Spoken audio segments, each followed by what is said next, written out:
केंद्रीय मंत्री गजेंद्र सिंह शेखावत क्या कुछ कह रहे हैं, सुनते हैं। कर्म को वेद की उत्पत्ति के रूप में स्वीकार किया गया।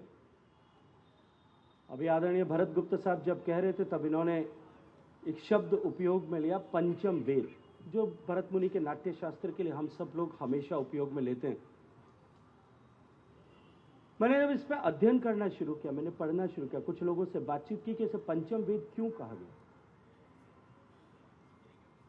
मात्र इसलिए तो नहीं कि 4 वेद के बाद में 5वें वेद की किसी कृति के बारे में कोई कल्पना करनी थी, मात्र इसके लिए संयोगवश इसके लिए इसे नाम दे दिया गया।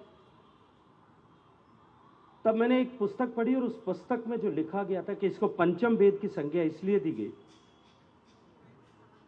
कि नाट्य शास्त्र में 4 वेदों के तत्वों को समाहित किया गया। ऋग्वेद से पाठ्य शब्द और संवाद को लिया गया, सामवेद से गीत और संगीत को लिया गया। सामवेद बेसिकली संगीत में रचना में लिखा गया है। यजुर्वेद से हाव भाव को और अभिनय को लिया गया और अथर्ववेद से भाव की अभिव्यक्ति यानी रस को लिया गया। तब इन 4 वेदों को मिलाकर के 5वां वेद जो है इसे पंचम वेद के रूप में स्वीकार किया गया। अभी आदरणीय मीता जी बात कर रही थी, तब इन्होंने कहा कि इन्होंने अपने विचारों को व्यक्त करते हुए कहा कि यह पुरुष मूलक समाज है।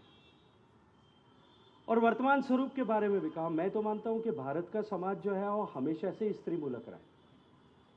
हमारे यहाँ तो जितनी भी पावरफुल डिपार्टमेंट है, जितनी भी डेटीज हैं, वो सब भी महिलाएं।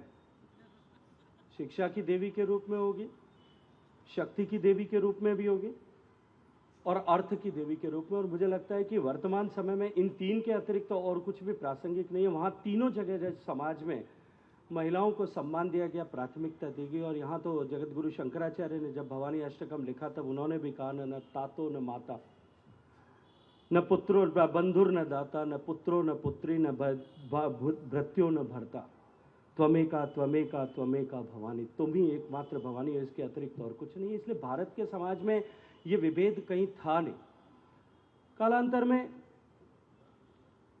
पहले संस्कृति पर हुए हमलों के चलते हुए और बाद में अंग्रेज सत्ता के समय में आए बौद्धिक प्रदूषण के चलते हुए निश्चित रूप से भारत के समाज में जो दोष आए, उन दोषों में से एक दोष इस तरह का विचार था।